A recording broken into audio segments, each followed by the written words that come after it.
quand on disait qu'on avait peur, c'était, fallait être courageux pour le dire parce que c'était tout de suite, on va dire catégorique, tu avais peur, donc tu n'étais pas fort mentalement, donc tu seras jamais fort. Ça allait très vite de ce côté-là.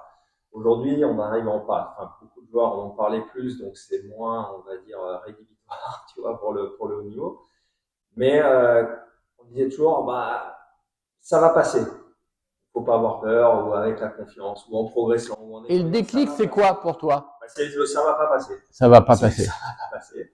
Et finalement, et c'est pour ça que c'est aussi très tard, c'est de se rendre compte à 26 ans que ces peurs-là qui arrivent, elles étaient déjà là à 22, elles étaient là à 18, elles étaient là à 16, et elles étaient là d'aussi loin que je me rappelle sur un terrain de tennis.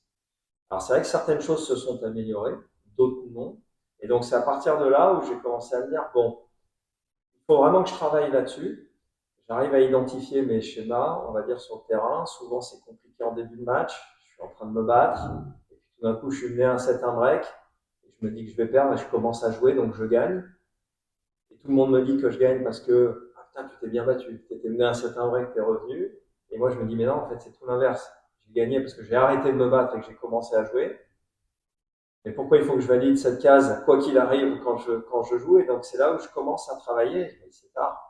J'ai 26 ans, après, il y a quand même beaucoup de travail.